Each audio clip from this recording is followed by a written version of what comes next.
Well, thank you so much for having me. Prudence, I didn't know you're going to really go through that lengthy introduction. That was very generous and a little bit exaggerated, so I'm a little bit embarrassed at this point.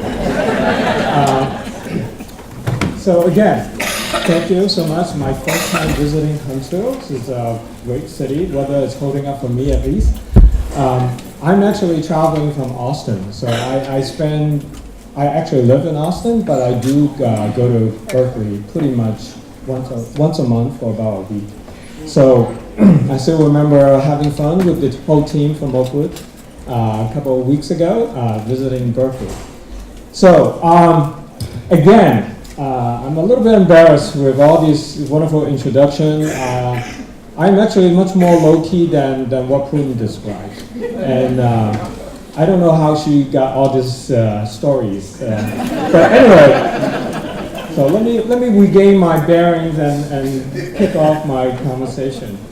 So it was actually a very serendipity event that Prudence contacted me early in the year and really wanted to chat about potential projects that I could help with gamification, especially with her initiative. And so I say, sure, I love to connect. I love to learn more about the work that you're doing here. And so by the time we exchanged a few more email conversation, I said, Prudence, I love what you're doing, but you need to think bigger. So why just do this for a career development path? If you look at, as many of you have already highlighted, the challenges of the health and wellness challenges facing African American communities, why don't we make that as part of a program, a new program? So, and timing-wise, it was really perfect because I've been doing a lot of experiments, as Poon mentioned, all these different projects that I'm working on. And so I invited her and the team to come out and to Berkeley and actually meet with the faculty and staff, more importantly the students, and really take away with some interesting ideas that I've been testing, promoting. So let's see if I can get this to work. So what I like to do,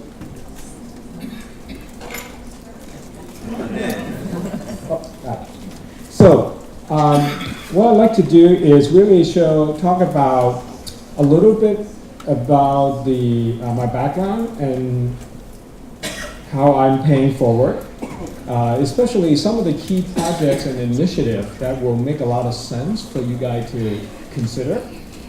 And then I like to throw a crazy idea out. This is my shtick. I like to throw crazy ideas out, and for the most part, they stick. So I hope it will here. And then talk about potentially how we could kick that off, implement that. I'm doing my...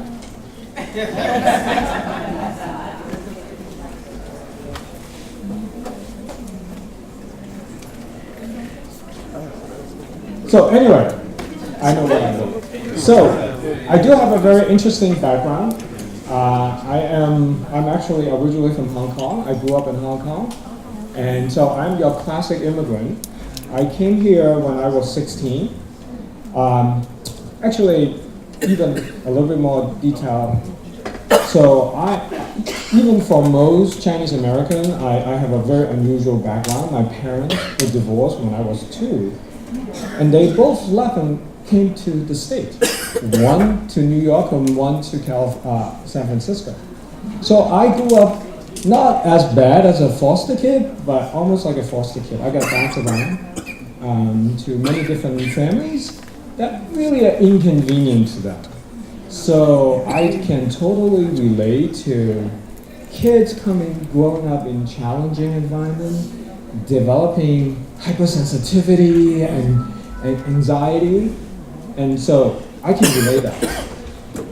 But so after I finally made it to the States when I was 16, that's when I actually met my parents for the first time. So that's another challenge in and by itself. But luckily, I was very fortunate. I'm kind of jumping around a little bit. I'm using President Obama's infamous quote about, you didn't do this. But to me, the quote makes perfect sense. Being an Asian, you don't really think of, you do everything by yourself. It's all about your conditions, causes and conditions. I'm a make-believe Buddhist. So.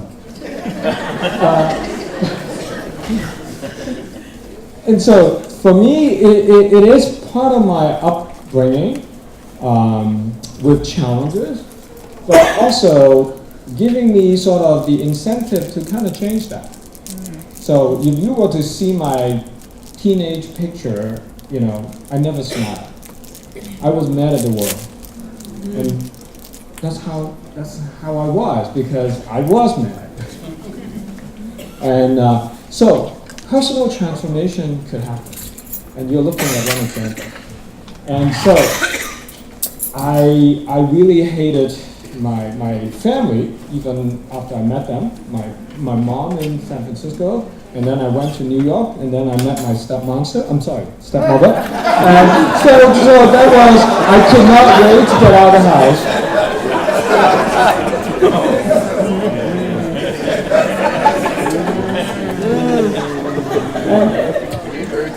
But I really, I met so many good, wonderful teachers. So it's not one great teacher. I have many great teachers and professors. And even then, I was confused. I was just going through the motion. I started actually at RPI first because I was living in New York at the time. And so I started out as a physics major, and I actually got a really good co-op assignment with General Electric. I had a great mentor, but I just couldn't picture myself working in the lab for the rest of my life. And so instead of just keep doing what I'm doing, I say, you know what, I need to take some time off. So I travel across the country back to San Francisco visiting my mother. And then I said, okay, I'd really like to do something that I can take some time off and travel. So I was thinking about joining the Navy. But my mother had a really old telephone book in her house. And I looked up where the Navy recruiting station nearby. So I went there. They moved. But on the same block, at the other end of the block, it was the Army recruiting station. So I was very naive, of course. I went in and talking to this big drill sergeant. I said, excuse me, sir, could you tell me where the Navy recruiting station moved to? But the drill sergeant, he was so good. He said, son, I'll tell you where they moved, but before I do that, why don't you have a seat? Why don't you tell me why you want to join the Navy? I said, well, I love to travel. I figure that's the best way. He said, you want to travel? What about if I station you in Germany?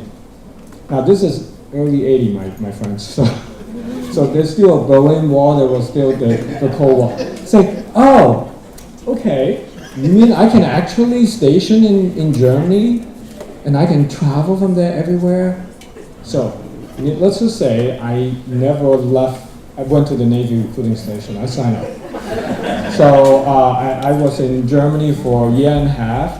I was in Class A uniform, went to East Berlin. It was one of my very unique experience. I mean, the Army experience was wonderful. That's when I really met a lot of people from all backgrounds. And also my first boss in the Army was a wonderful drill sergeant, Sergeant Cole, so supply sergeant. Really my first African-American boss that I have such a good relationship with. So, even today. Anyway, so that's how I went from immigrant to Army and then back to school at Berkeley. I then said, you know what, I should, go back to school. And the rest of them, you heard it from Prudence. I don't want to talk too much about that. But the way I love to pay forward is really not just to give money to projects, but actually ideate, collaborate, and work with different entities.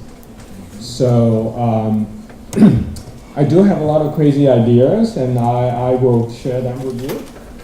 Let's see. Oh, I just have to. I'm going to do this. Okay, cool.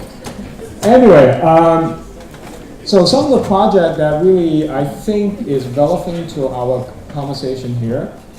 One of the first one is called Learning Leaders. So this is a very older project when I was living in New York, running OpenLink.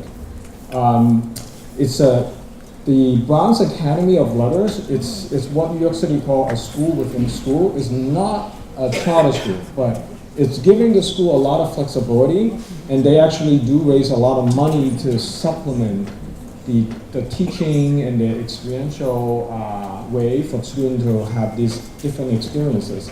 So what I did there was that for 8 years, I have sent 12 students to Berkeley for the summer school for 12 years. But before they do that, they had to actually volunteer at a local Episcopal social service. And so basically they were involved helping young mothers in the Bronx, raising their kids, young kids, working with the social workers. So again, the goal was to really make the kids feel empowered so that they actually can contribute back to their own community and then earn their way to Berkeley for the summer. And students, and then they would go on to college and have a great experience. And the key transformation was the first cohort, they struggled. And only 2 of the students got B or better. Now, they were incentivized. If they get B or better, they got a stipend. I bribed them. But by the end of the program, they all got B or better by the 8th year. So each cohort improved and did better and better. And so the next project I'd like to talk a little bit more is the Fung Institute. Again, my alma mater would come and just ask me to, for a big gift. And I say, what for? And just naming the department. So I don't care, I don't want to name the department. That doesn't make sense. So I finally convinced them to actually set up the Fung Institute to run a master program. Berkeley, you probably know, it's a very PhD focus, so it's undergraduate and PhD. And master, they have some legacy programs, but for the most part, it's not their focus. And so if you fail your qualification, you get your master and you get out. But on the other hand, you have both Stanford and MIT cranking out master graduates like a machine. And so I said, do you continue to want Berkeley graduate working for the manager from Stanford, or we need to address some of these needs? But at the same time, I didn't want to just do another master program. I really wanted to change it up. Again, from my own experience, that engineers, they are very focused, right? We are all, to do our work, we have to make sure we cross every T and dot every I. But sometimes it could be challenging for them to see the bigger picture. So the program, the Master of Engineering, half of the programs are traditional classwork, taking the graduate level classes. And then 25% are what we call capstone projects. These are projects from industries or from professors who have idea that could be turned into companies or products. So instead of doing a thesis that are very research-based, I want them to do real life, real problems and try to solve them. And then another 25% of the program, it's about developing this entrepreneurial skill, core business skill, and here's a component nobody does, communication skill. So there's a 2-unit class they have to take so that they have to improve the communication skill, the writing skill, how to write business plan, how do you do presentation. Again, no other school will actually spend that kind of time to develop this, to me, very essential skills. And so it actually took a lot of effort. I was kind of hated for a few years at the college. I had all kinds of slings and arrows coming my way. I had faculty members accusing me, compromising, sabotaging the wonderful Berkeley graduate degrees from the College of Engineering. So you would not believe the challenges, the hurdle that I had. And so even today, some of the older faculty, they are still very much against this program because it's just not the status quo. It's not just doing all this prescriptive work. And but here's my best revenge. So in the last 5 years, I think we have 8 College of Engineering graduate named top 30 under 30 by either the Forbes or the AIM magazine. So out of the 8, 6 of them are from the MN's program. And 1 PhD and 1 undergraduate. So I say, you can complain all you want, but as long as I'm getting the result, I'm very happy. So from the MN, I then kick off the fellowship program. Now the fellowship is even more challenging. That really took me 3 years. Anything to do to change undergraduate education is difficult. And asking, by the way, I'm going to speak, Putin knows this. I'm very direct. I wear my Cantonese background on my sleeve. I know how difficult it is to work with faculty members. Herding cat is my best description. And so my idea it's kind of similar, it's just evolving from the MN, that look, the model, the classroom, the lecture model really hasn't changed for last few hundred years. And is this the best way for kids to learn? I'm not saying that junk that model in a wholesale fashion. I'm just looking for ways that we can update that, complement that model, so that students actually remember what they learn and then apply it, wisely. So my goal and kicking all this fellowship, again, took many different work turns. Faculty will say, they will say yes, but they wouldn't do anything.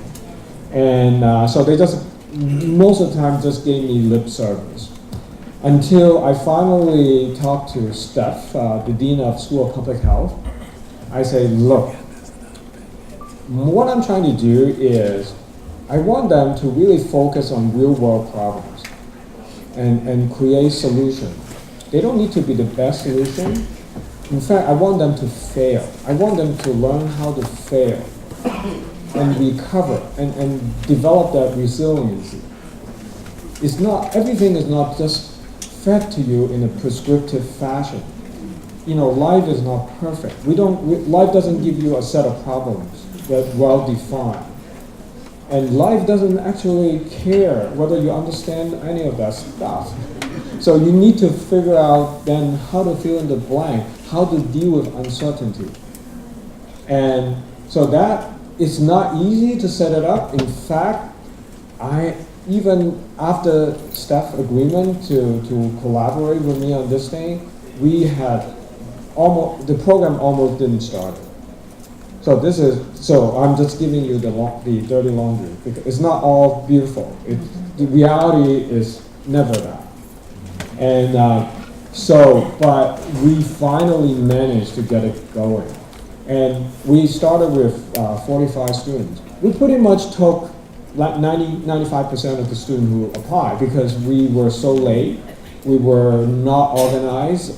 There was a lot of confusion because they would say yes, but then they really didn't say yes in their mind. When I say I don't want to have a prescriptive program, but they were still programming everything. I said, but that's not what I'm asking for. And so we need to give student freedom. One of the key concepts is that I want the student to have skin in the game. That I want them to be involved in how they need to plan their learning. I know this is a foreign concept, but that's the best way to engage them. I'm not saying they're going to plan 100% of the program, but I need them to really feel like they are part of that process. And so, but we finally kicked it off, and as Plum have seen and met some of the students, I am very happy with the outcome. Even though it was a big struggle, but it really proved the idea that if you give the student the right environment and conditions, they will thrive. And you'll hear some of these comments later that one of the kids will come to me at Berkeley, especially at Berkeley. It's a very competitive environment, and she said it's the first class she really took that she didn't feel like I need to now get ready to compete and see how I can outdo the other kids in the classroom. And they now have to figure out how to collaborate with them. How do you make the sum of the effort bigger than the individual effort by itself? But my dear friends, that's life. So that's another sort of my pet peeve about school and education, that we are setting up this environment that is really not how life is. You don't sit in a classroom and try to outdo each other. So, health and wellness is always, that's the reason why I started Bluegoji as my second venture. Actually, it's almost good. So, because the fellowship has been so successful, so now we are inspired to actually create another master program. We call Master of Innovation. And it's open to all undergraduate majors. It's not just an engineering program. So it's also my goal to make the technical engineering tent bigger so that we can get more women and more underrepresented minorities. Because I don't have to say the obvious, the engineering kids tend to be, a lot of, not diverse class. And so the goal here is to really create a master program similar to the MEng. So the Master Innovation Kit will be working on the same capstone project with the engineers, just like in real life. And they will have to pick one of the innovation track to demonstrate the technical literacy. And then they will take the same core entrepreneurial and business skill. And I would expect them to do really well in their communication compared to the engineering student. So we'll see how long it's going to take us to get the program through. We just started on that. So Berkeley is a very bureaucratic place, so it will take probably a few more years before we can get that going.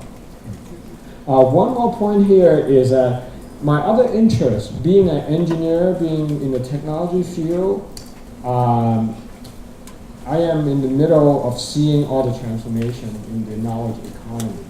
So some of you guys are probably very familiar with all these artificial intelligence, robotic automation, and even the very election of our current president. It's really coming from the anxiety of what's going to happen to their livelihood, about their jobs.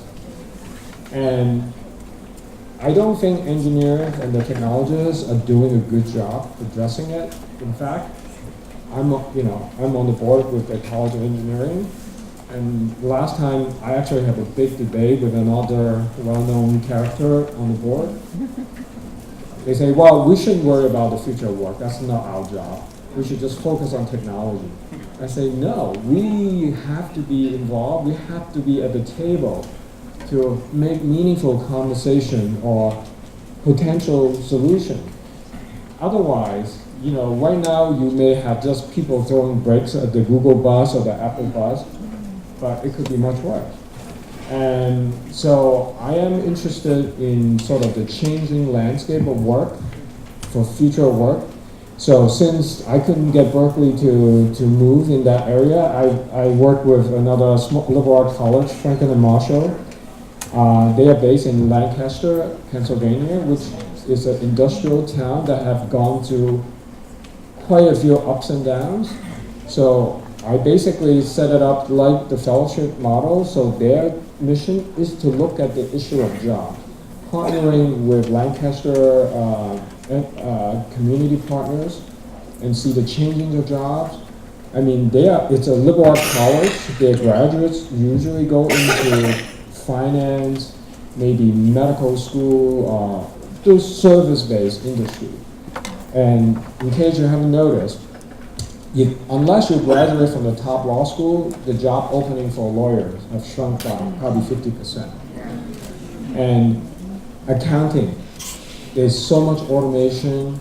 There's a little bit of outsourcing, but at this point, the outsourcing is not a big, like globalization is a small factor, maybe 10%, maybe top 15%, but most job losses is going to be coming from technology, automation, and all of that. So that's another area that I think we need to be ahead of the curve.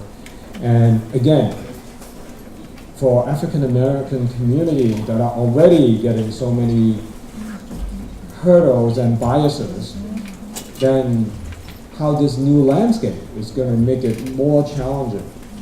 So I think if we can stay ahead of that and look into how you guys should prepare your graduates, that's again, it's another topic. So the new approach, the core elements, I pretty much have covered a lot of that. Experiential learning, really, the best way for students to remember, to apply is from doing. Learning from doing. Empowerment, having skin in the game. The good thing is that we're actually seeing the benefit. We're seeing the student, how it's changing them, how they are so much more engaged in what they want to learn, what speaker, what topic they need to pursue, and based on these community real-world problems. Teamwork, I cannot stress teamwork enough. Now there are always team-based projects, but by creating a much more sustainable team throughout the program and also allowing them to change, they see the benefit. And we see the quality of the project. So even we encourage them to make sure they have good, diverse skills within the team. Sometimes they still gravitate toward their own cliquey group. But you know what? The best project who usually win this award, they're always coming from the diverse team. So the engineer, like when they bunch up together again, they don't get the best work. And that's just life. That's diversity in action. Design thinking. So it's a big component of the program. Is that we encourage them with real-world problem just to spend a weekend redesigning the box station for older adults. So then they form different teams and they have different ideas, and it's great. They do rapid prototyping. They would use cardboard cutting us for building models. So it's a rapid way for them to learn and apply these conditions. Technology literacy. Well, as you heard from my earlier comment, we don't need everyone to become programmers, but students today should look at technology literacy just like the communication skill. They need to learn how to write, how to communicate, how to understand technology. Otherwise, again, it will be difficult for them to really develop their career in a very effective way. Entrepreneurship and core business skill, I don't think I need to elaborate on that. New grading mechanism. So before we kick off the program, I really wanted not to use letter grade, but the faculty say, look, if you don't give them letter grade, they're not going to do the work. So then we compromise. So, okay, we'll do the letter grade, but then I want to make sure the way to earn different grade is not the usual way, so that you're just going to compete and do. So they actually graded on their risk-taking, exercise, as well as how they fail. So, and how they collaborate, and then grade on a component of the grade will be coming from the teamwork, and then the individual effort. So we want to really change their behavior and mimicking more like real life.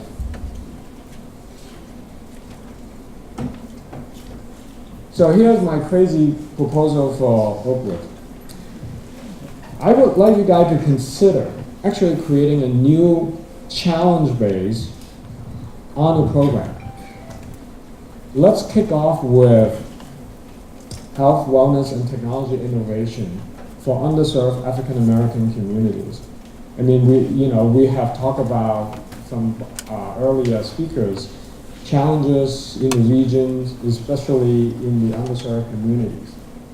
Now, the easy, obvious answers are always about activities and nutrition. But I really believe the issues are much more nuanced and much more complicated than just say, do more exercise and eat healthy. Yeah.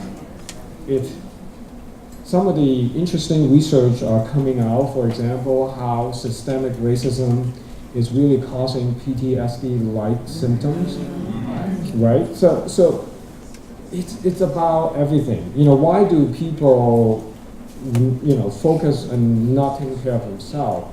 And whether it is systemic and implicit biases and all sorts of other unfair conditions, we have to look into them in order to really help address the issue. That's right.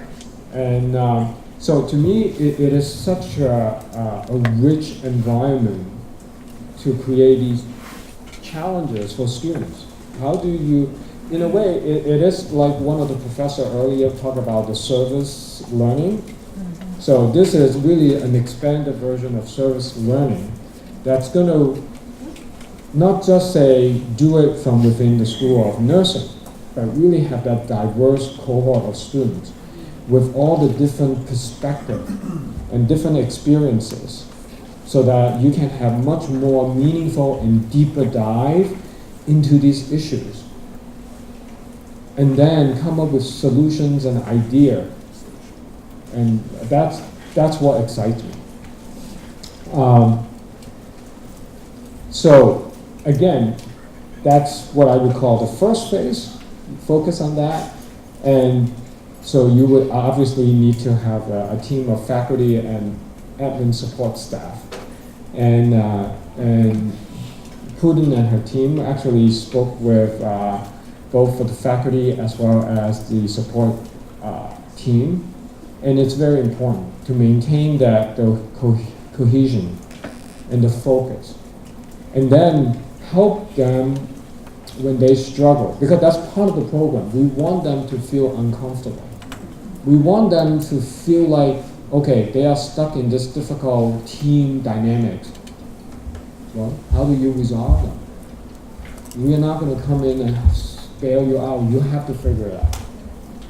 And sometimes they feel like, okay, I'm confused, I don't know what to do. Well, that's real life.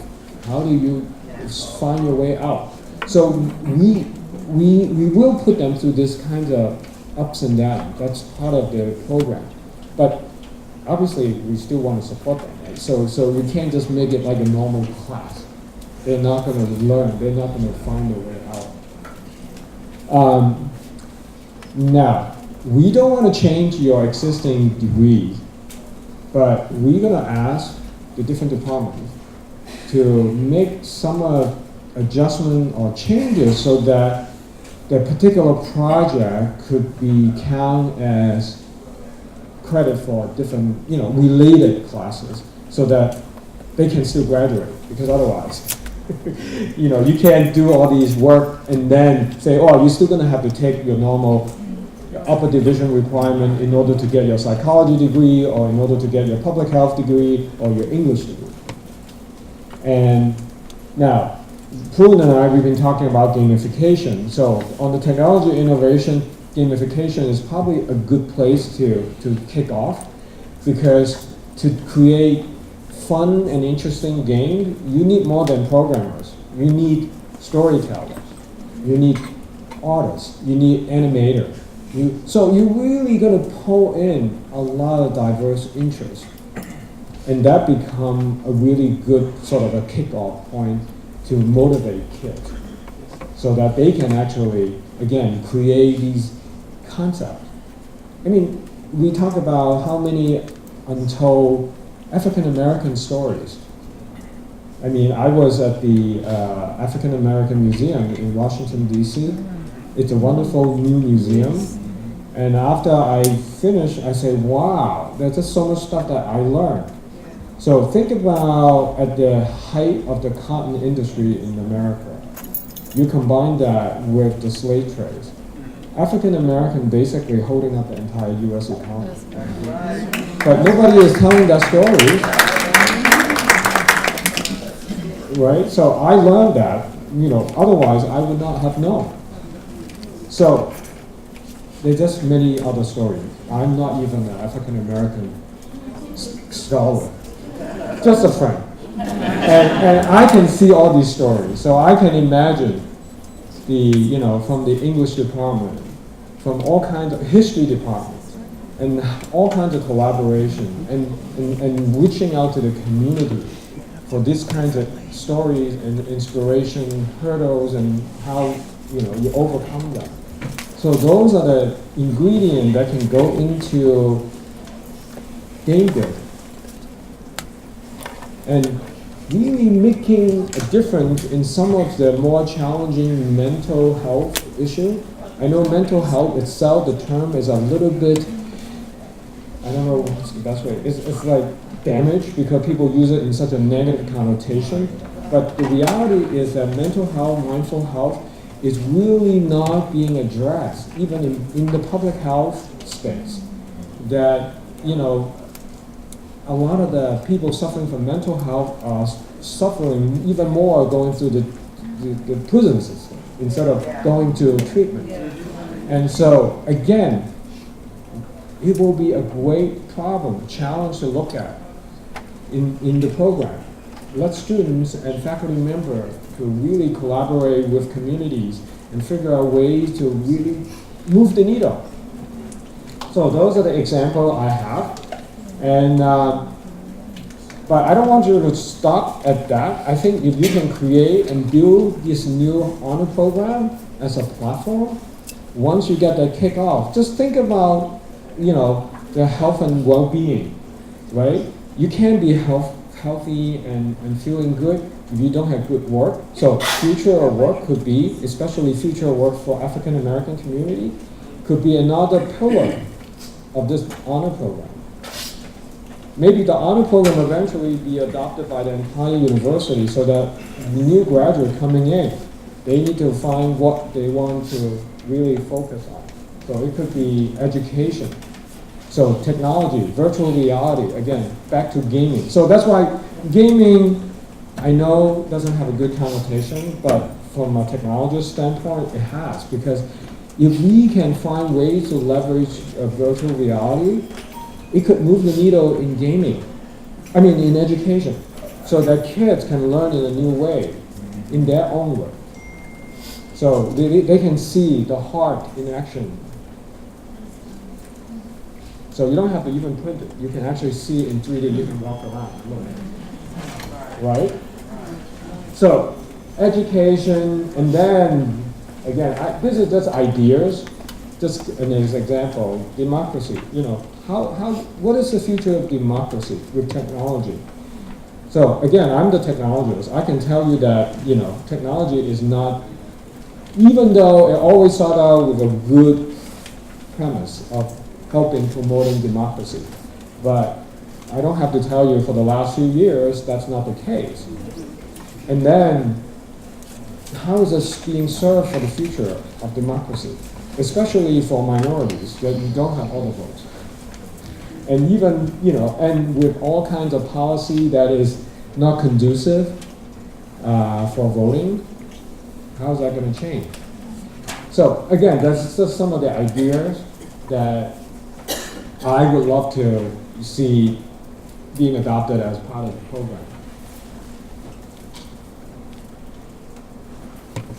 So how to implement? Well, that's why I'm here. I'm the catalyst, I'm the motivator. So I really would like you to think about my proposal seriously. And the visit went really well. And I'm here to help launch your ideation phase. But more critically is how can we create the plan? We need academic support, meaning we need your buy-in. And we also need this, the administrative and support staff and funding. So can you launch a new campaign to get this going? So I'm going to end. I just want to show you a few.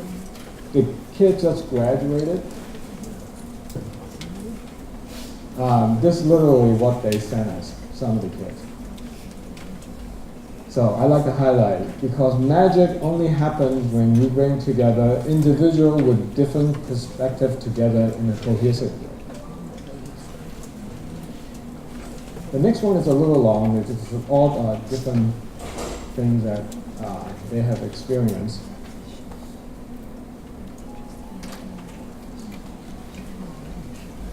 And finally,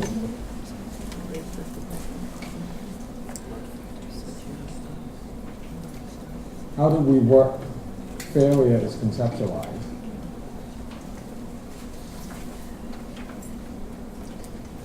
So, thank you so much for your attention for my actually a little longer than I planned discussion.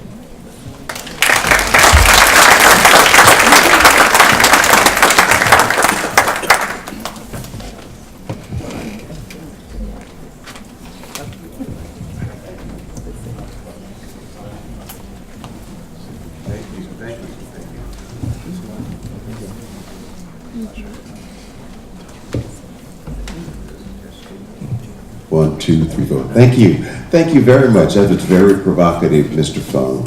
And I think the way we'll do this, we'll talk about people, problems, and innovation, do a follow-up, and then take audience questions as well, so that we'll have a conversation going. Sounds good. Okay, so some of the things that you said in your presentation, real-life learning. Would you say a little bit about that? How life sets up students to learn, and how students face life, and the difference between real life learning and traditional classroom learning. Yeah, so I don't know why I was so attracted to the idea, but I think from my own personal experience, learning all these abstract concepts and then figure a way to apply them or not apply them or not being used, I thought there was a lot of waste versus what I remember most from my own, classes or projects. And basically, what I have to go figure out and work with partners or whoever feed us these projects. So that's why I've been very interested in life, real life learning, the experiential part.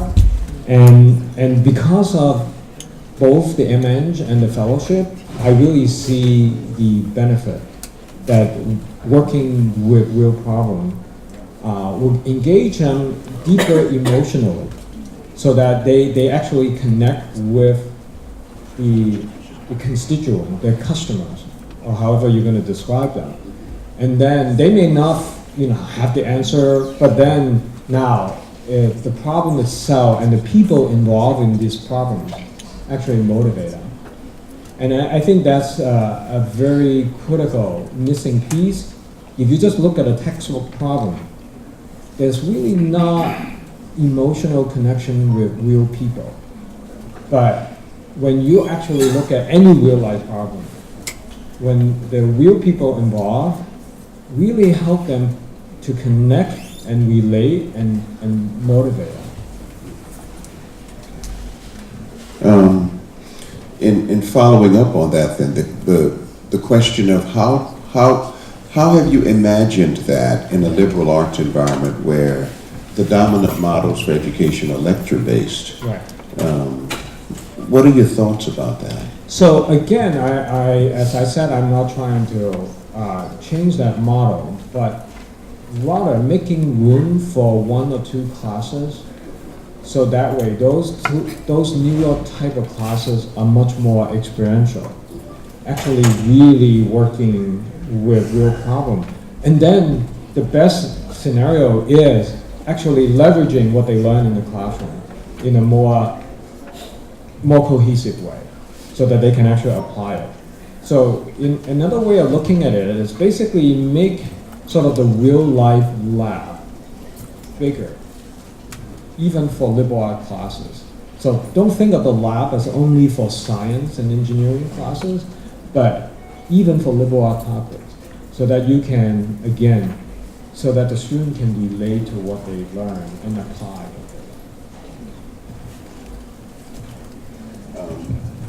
Then I want to test a theory on you. Okay. So here's a theory, okay? Effective businesses solve people problems. Effective universities solve people problems. Would you respond? Yes, I believe so. I think at this point, I'm not saying university are not doing their job educating kids. I think my view is that they could do even a much more effective job preparing kids. And so example, like I mentioned the traditional classroom and grading system, it's really encouraging sort of a behavior I don't think is really conducive or helpful for society at large. I mean, look at the kids today. You know, how some of these kids are driven to be so programmed in their whole life to get into a particular school, and in order to do that, you have to do all these stuff, and just so that they get into these schools. And it's not about really giving kids the freedom to experiment, to really take risks and then learn how to fail, instead of always getting, you know, like, I don't know how kids now, they get more than 4.0, but they do, you know, they get 4.5. It's like, that's not real life. That's not real life. How to get 4.5. Yeah. Yes, yes. I'll ask you just a few more questions, and I'd love to have the audience chime in too. And do we have a runner with a microphone? Because we may need that. If not, we could get set up for that. Thanks so much, Ken. Thank you for that. In one of your talks, just changing subjects even a little bit, you talked about a concept that I thought was really interesting for students: opportunity spotting. You even use that phrase. I listened to one on YouTube the other night. Opportunity spotting. Tell us a little bit about that. Well, it's really my own experience. I never really imagined I would start my own company and do all this crazy stuff. But sometimes when you stare at something that's so obvious, but yet you think, oh, I'm sure someone has thought about it. No, but you should take that. You know, you really should not just take things for granted. You should always take an extra second or two to think about the condition, and then see whether it really is something, an opportunity staring at you, or you just write it off. So in my particular example, before I started OpenLink, I was a trader for financial derivative. Now, this is back in the 80s, and derivative trader, we were actually doing real work. We were hedging for the bank. And so I'll give you a perfect example. I had to get up like at 4 o'clock one morning to to hedge for American Airlines. They were buying like, I forgot how many airplanes. And I had to help the bank to hedge the interest rate risk by entering into what we call interest rate swap. Now, those were the original day where financial derivatives were truly used as a vehicle, as tool to help banks and companies. But obviously, it was abused later on, so that the size of the financial derivative is multiple times of the real size of corporate loan. So then it becomes a speculative, gambling, vehicle, and eventually not interest rate swap, but credit swap. So these are all the related products that actually brought down AIG and other banks. So that's a little digression, but to answer your question is when I before I started opening, I said, wow, these systems are horrible at the bank, and they spend so much money maintaining them. I said, oh, I could do a much better job doing building systems. So that's an example of opportunities. Opportunity spotting. Right. And the rest is history with OpenLink. How long did you operate the business, and then did you sell it? Yeah, I sold it back in actually 2006. So I'm no longer on the board, but it was fun. I think I started out with 5 people.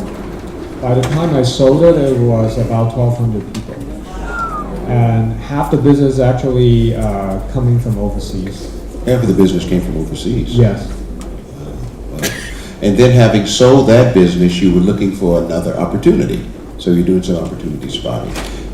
What did you learn in business that led you to the academy, to the universities?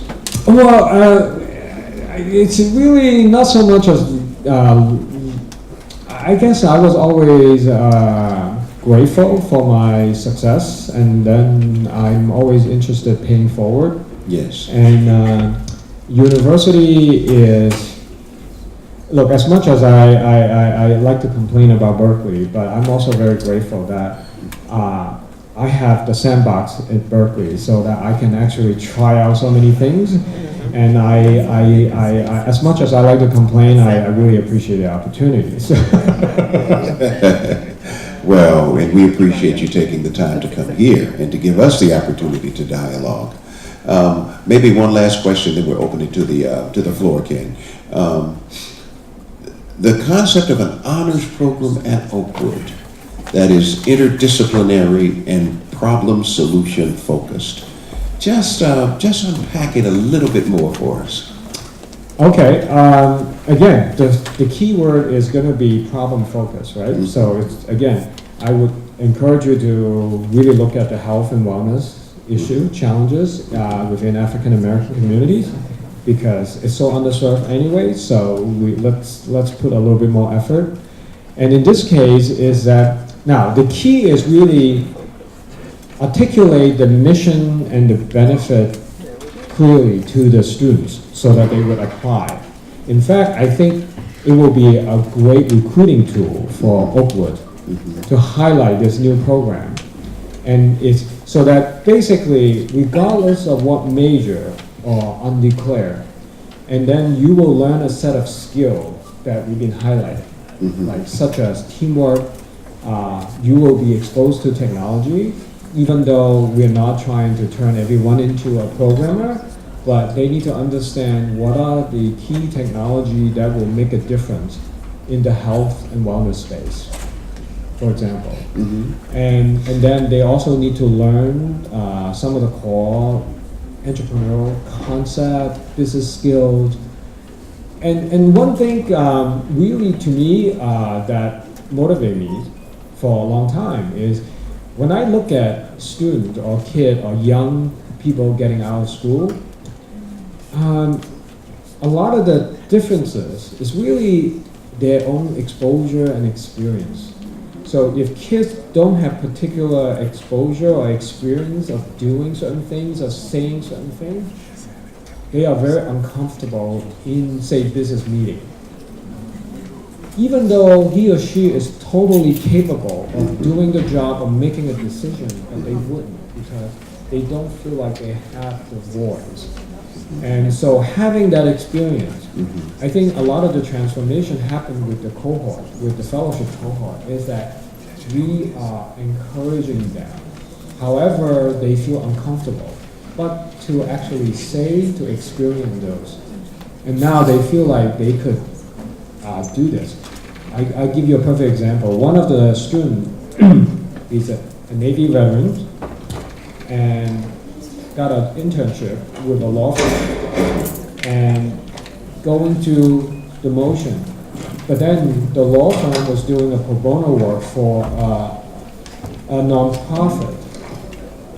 And he was able to step up, talk to the boss. They say, hey, I can actually run this for you to do the pro bono work better. And he felt totally empowered to actually say and took over the pro bono work for the law firm. And he's a kid going to Berkeley Law. Oh my goodness. Yeah, so again, without that, like, that confidence and the experience, Yes. it's hard for them to even think about. I can go up to the boss and say, you know what, let me take over this, and I can do And I better can do that. pro bono work for the firm, better representing the firm. Yes, yes, yes. Questions from the audience. We hear what you were saying. Experience provides a certain kind of confidence so that when they get into the workspace, they know that they've done it before. Yep. Yeah, they've done it before. Questions, observations, comments? Okay, yes, I see Taina. Hi. I actually want to go all the way back to your first slide. You talked about how with each cohort that went through the fellowship, their grades got better and better. And I just wanted to, was that the fellowship or the Learners Academy? There's the learning leaders. That's Okay, from learning there. leaders, Yes. right. So what did you guys do? What did you guys do? Okay, so basically, we then provide better counseling and guidance so that they are, sometimes they almost a little bit underestimate the work involved. And so it's not just taking the class, it's a managed program, so they actually get to do other activity and do different things. So again, they weren't doing the time management. So basically, as part of the managed program, then we help them to make sure that they still need to put in their work. It's not an easy grade, So basically, every cohort, we try to adjust the whole experience so that they can still enjoy the experience, but at the same time, get better grade. Okay. Question, okay. Dr. Frazier? And we want to get the mic because we're recording them. Okay.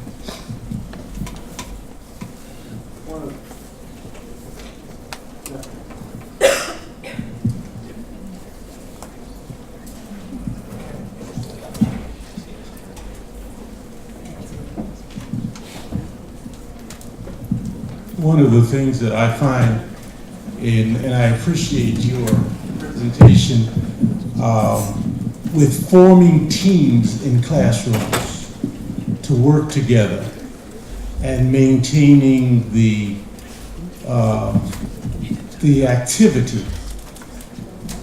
Students tend not to like to start or work with a group or a team. They get, or they say, I want to select the people in the group. And they are often thinking that that's probably the better way because they associate with those people.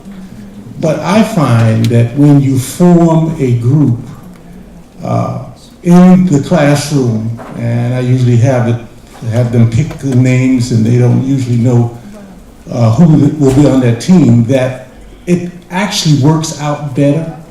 It keeps, you have the different types of people or different disciplines. I teach a class on ethics, 2 classes on ethics. And when I get my pre-med, biology, chemistry people, and social workers or religion, and I wondered why you all didn't bring religion before in there. When you all made this group up, we should have been there. for the discipline. I'm just throwing it out to the system, so that should have been in there. But I find when we have a group of different disciplines within, that they were never, they didn't select that group, but actually it's selected by virtue of them being in the classroom. It was difficult for them to form the group, but it was actually beneficial when they saw how the group unfolded. I was wondering about how, if you have another way of selecting a group and getting that group to work together. Yeah, actually, I am not doing the work justice. It's a very big component. Teaming is actually a very intentional segment of the class. So we don't just tell them to do blah, blah, blah, blah. We actually go through many different exercises and allow them to discover their team, but we also, so they go through multiple exercises, not like just one time they form the team. So they need to learn the ins and outs of teaming.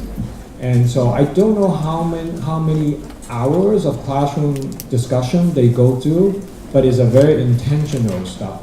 I believe, did they send you the program? Yeah, Jody sent us. Yes. Yeah, so it's actually a major effort, so that we will have many different exercises, including the part where they form their own team, and including whatever project. That's when I said to you that the project that are the best are the team that are most diverse. And so it's not just one way or another, but we also let them struggle with people are very difficult to work with. And then we'll let them sort it out until we do have one character that was very difficult, so then we'll step in to resolve that one person's challenge. Question, yes, okay, yes. Dr. Thank you Beverly. so much for your presentation. It was absolutely phenomenal. Would you speak more to building the faculty support teams that would manage the honors program? For example, I'm guessing that you probably have existing structures in place that could help get that on the ground at a faster pace, or would you just also just take the liberty to just share what your vision and what your thoughts could be? Yeah, so I wasn't joking when I say herding cats at Berkeley. Berkeley is probably the most unusual. So they use the term shared governance. So the academic senate, it's the most powerful entity. Really, has as much power as the chancellor. So you really can't get anything done without the approval. So all my programs, the degree program, so the fellowship is not a degree, so I don't have to get their approval. But otherwise, it's a really difficult process to go through. So I don't know whether that applies here or not. And so even UCLA's academic centers is nothing like Berkeley's. So it's both good and bad because they really truly have a lot of independence. And so the challenge that we initially faced was that the first cohort of faculty, they all like the idea, they all say yes, but they were all oversubscribed. And so they like to get the funding, but then they really don't want to do any work. I told you I'm very direct. and so then we wasted a few months. And then we have to scramble, and then I will be on the phone screaming at staff. I say, "Come on, we're going to be late. We're not going to kick this off." So that's why we need to make sure we have proper support for the faculty so that they opt in, and then they want to do this, because you can't force anyone. And it goes faster when the faculty opt in. Much faster and as open as possible. You guys can just raise whatever issue you see. Sure, absolutely. Okay, Dr. Blue. Yeah, first of all, let me thank you for coming. I was very intrigued by your concepts, and having done a lot of community work, I have discovered that the best way to get anything done to solve real world problems is to bring interdisciplinary teams together to do it. I wanted to ask you a question. You mentioned technological literacy, And you know, in the traditional liberal arts programs, you know, we look at things like English literacy as being the fundamental tool that we need, and of course, that is a tool that we have to communicate. But in the world in which we live today, bits and bytes and zeros and ones is the language with which the world communicates. So how do we, as a traditional liberal arts institution, move toward universal technological literacy, and then what does that look like? What does it feel like? What kind of things do students need to learn today? Okay, that's a very, very good question. And since I'm a little bit obsessive compulsive, so I've been thinking about this. So I'll give you my short answer. Look, part of the challenge with the program is that my cohort, 1/3 from engineering and computer science, 1/3 from public health, and 1/3 from all major, including architecture, art, and so they all have very different technical background. So it was a challenge. And so basically, that area is part of the area that the student, they got involved and say, what do they need to learn in order to be at least a baseline? And so that was a good example of getting a student involved because they are tech savvy, they may not know the plumbing, and this is where it will be best to incorporate their input. Because look, to me, from a pure technology standpoint, they need to understand how technical development work is done. So I'll give you a perfect example. One of the team who actually founded the company, they developed this teddy bear with sensor built in to help kids from underserved community to, again, address some of the anxiety issues. And he's a business guy, no technology background, but after, during the program, he learned how to actually contract, use outsourcing with development resources on the web, and parse out the project. Who's going to do the programming? Who's going to do the hardware prototype? So now he became a maestro who can organize this work. Doesn't mean he's going to develop and program. He doesn't need to, but he needs to learn that skill so that he either hire the right guy or tap into the right resources so that they know he can get this done. But from a programmatic standpoint or from a curricular development standpoint, I think some basic programming skill is really important, and then data science. My friends, data science is really important. Right now, it's not being used mostly in a good way, other than tracking all your behavior and trying to sell you stuff.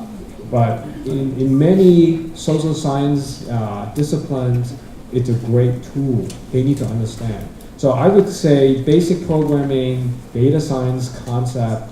I mean, it's really a combination of statistics and some of these math stuff and computer science. So we can have a whole conversation just by itself.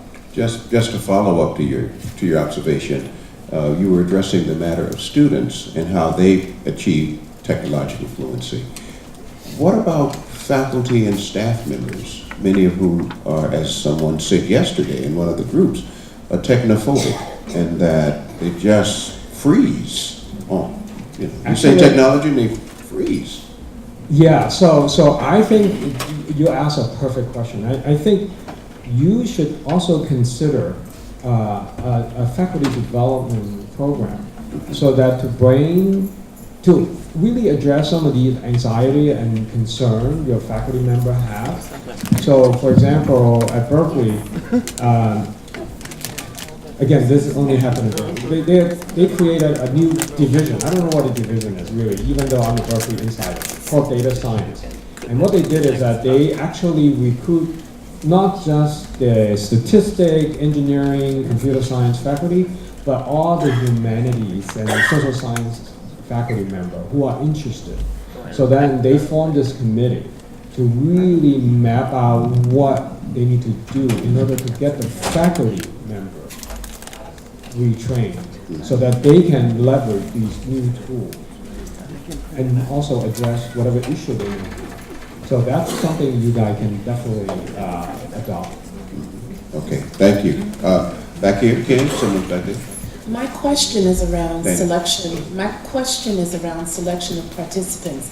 What is your rationale for using honor students? And have you considered adding 1/3 of your population to be non-honor students? Okay, so let me be honest. I'm trying, for a couple of weeks, Prudent and I have been saying, okay, so what do we call this? It's not a new degree program. I basically been struggling to really think of something that we can articulate well. And so honor program, so my fellowship is really not an honor program. They apply and then we accept them based on the interest and the background. So it is inspirational so that if they get accepted, now how you define the admission criteria is up to you, right? So it's not just based on GPA. And so to me, an honor program identify the student as, hey, you show some exceptional skill, whatever that is, that you are admitted to this. And so it's inspirational, will give them a lot of confidence. And how you make develop the cohort is totally under your control. They don't need to know that. Okay. Questions? Okay, Dr. Hyman, one moment.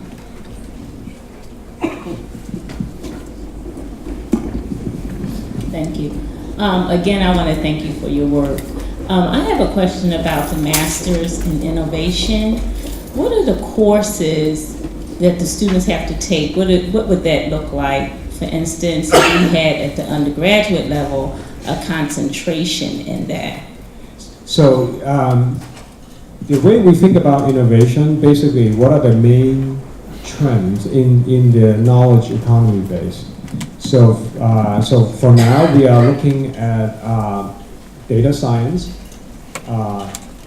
virtual reality and augmented reality, robotic, automation, digital media. So those are the 5 initial tracks that we are thinking. So then what we plan to do is to develop classes for each track. So basically, when we admit students into this new program, now we are still developing it, right? So I'm just giving you my ideal scenario outcome. So that way, they would focus on one track and demonstrate the technical competency within that track. So, for example, virtual reality and augmented reality, we like to make sure the student understand Unity. Unity is a very popular game engine. You would develop game using that engine. So that way, he or she can articulate, can talk to companies or in the interview, so that they can demonstrate a skill. For data science, we'll focus probably all the material along with Python. Python is a language that most data scientists are using to build a model, to develop the algorithm. So for each track, we will have a core technical component for the student to master. I mean, we're not expecting them to become like an engineer for that stuff. You can't possibly do that because they're going to come from many different undergraduate backgrounds that they may not have the technical skill. So that's what we are thinking about.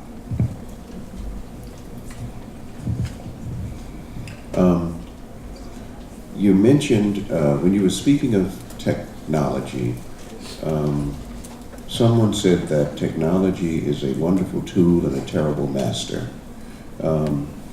When Prudence first spoke to you and she talked about gamification, you said that's a great idea, but you're thinking too small. You're thinking too small. Although to me, gamification is a big deal. How do we, I'm assuming that that's somewhat common when people think about technology, almost as if it's a magic bullet.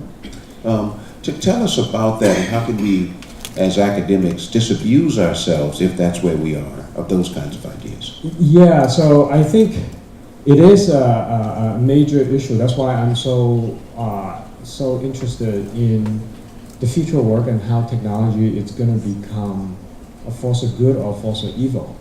That right now there's definitely a gap existed between sort of the technical people, you typically personify the Silicon Valley type, and then the rest. And I think there's a lot of missing pieces in between that we are not addressing, or we're not filling the gap, if you will.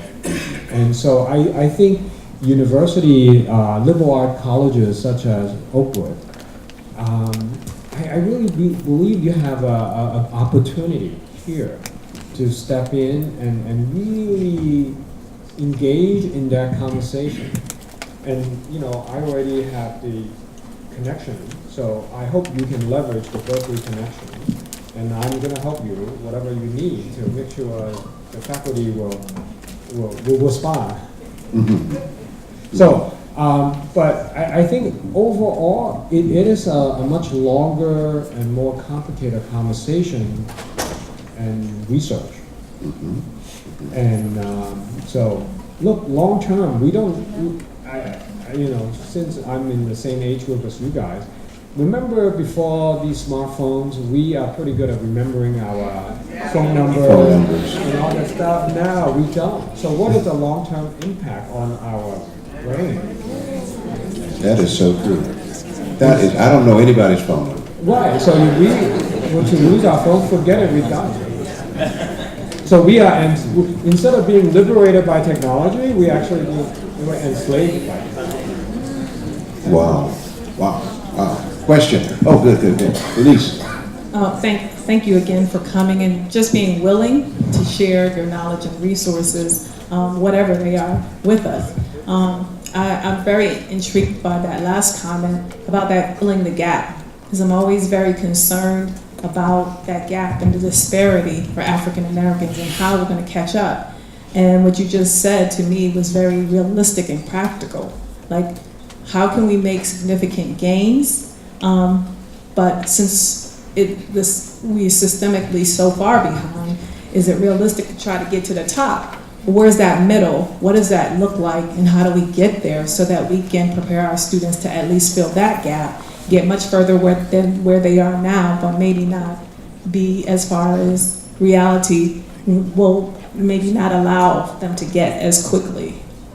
Well, I would say I totally agree with what you said. There are a lot of real challenges. Like I said, there's so many systemic and implicit biases that you can't eliminate them off, right? So my engineering hat is, well, don't try to waste your energy on those things. But how can we acknowledge all these racism-related colonial legacies and all this stuff? Let's acknowledge, let's identify them and how it's impacting African American communities. Then, how should we apply our new energy, our new resources? Not try to fight this, really, to me, losing, who cares if we change one person's mind so that they're not racist anymore? But how do we say, hey, here's our challenge. How do we work around these challenges to still give African American kids a shot at realizing the full potential? And that's why, my motivation, look, again, me being the sort of immigrant coming to America at 16, and I can speak honestly that I am shocked at really all of these conditions that African Americans are still struggling and facing and dealing every day. This is, 2018. And even 50 years after Dr. Martin Luther King was assassinated, the poverty level hasn't changed. We haven't moved the needle.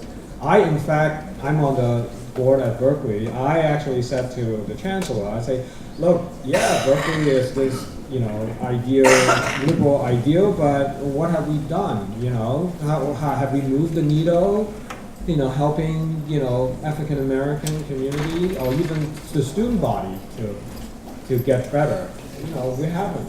So, we just need to be honest with ourselves that acknowledge these challenges and how do we rethink about investment?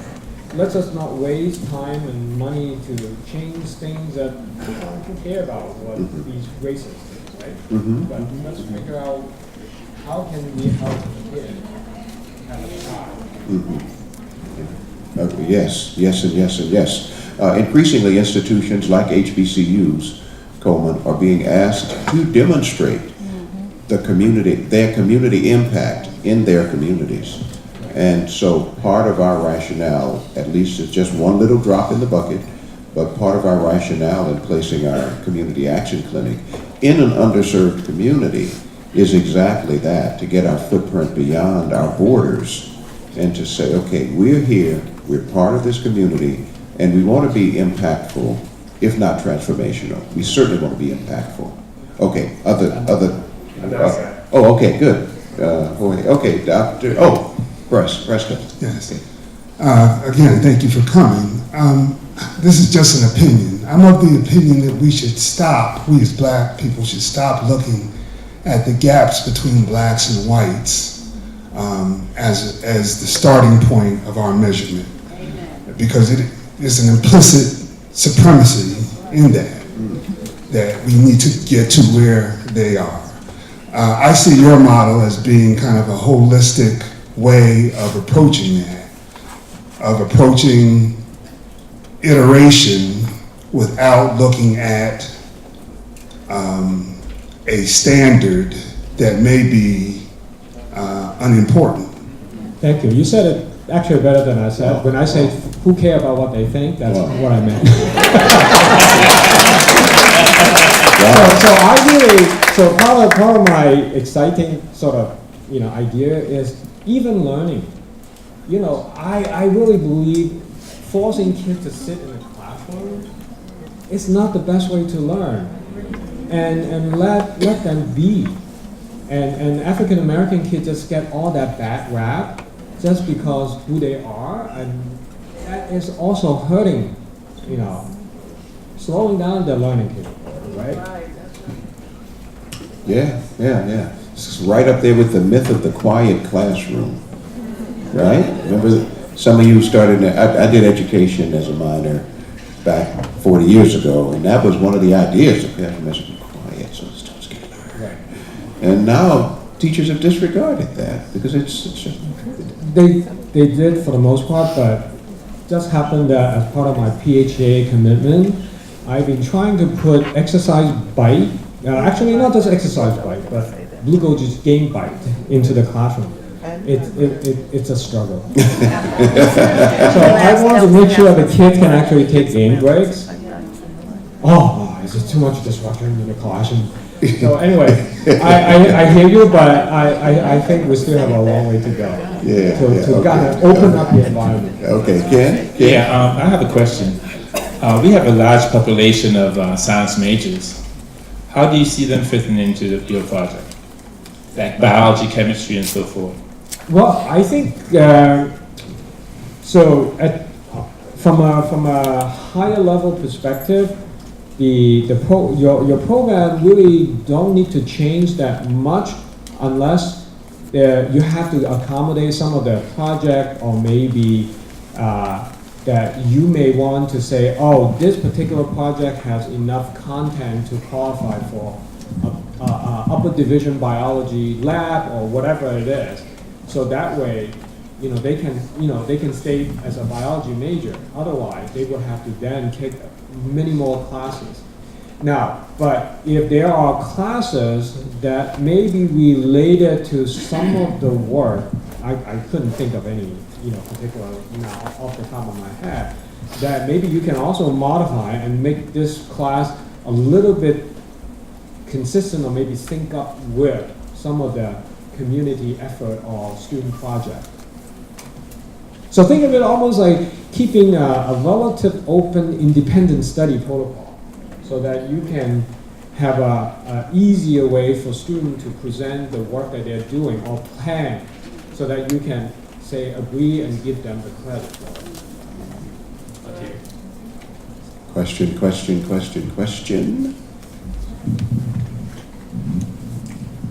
Okay.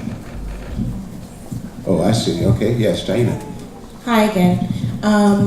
You talked about partnering with community organizations and nonprofits and things like that.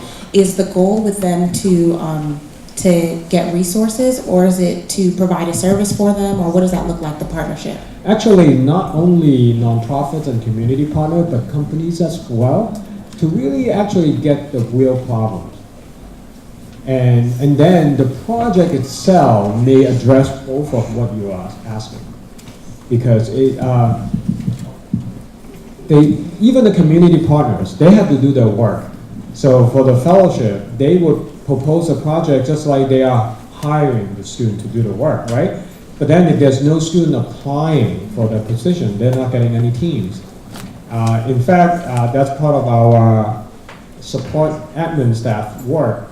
So we have an entity in San Francisco that the person, she just had a very challenging mannerism. So nobody signed up for her project. So she was really mad. And so then it was Joni's challenge, how do you articulate? Of course she can't tell you, oh, because you are difficult. so we have issues like that. Okay, Denise Shaver, and then Dr. Wilson will ask you to close out this session as we wrap up. Okay, yes. So just to follow up on that gap, right?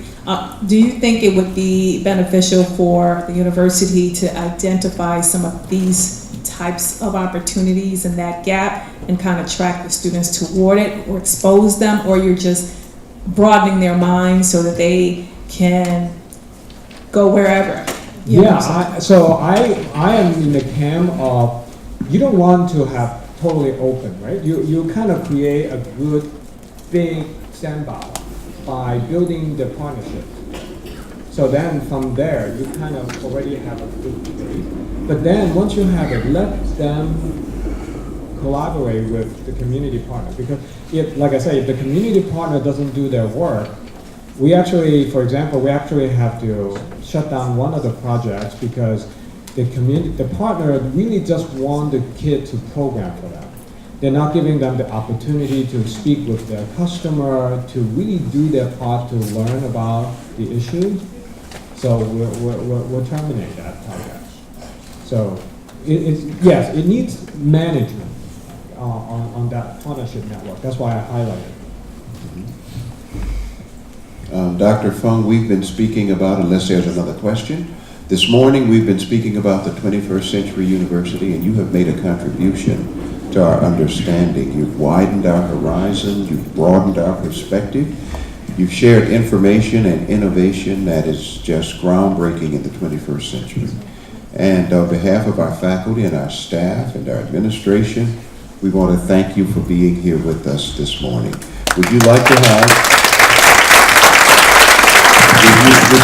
offer a final word? For us, we would go to proposal at this stage and embodying that out and looking at resource allocation and those kinds of things, and then to begin to follow up. That would be our next steps. But what would you like to say to us as a closing comment? Well, again, I want to thank everyone for such a warm welcome. I mean, it's not intentional, but it's always my passion if I could help, especially within the underserved community, especially African American communities.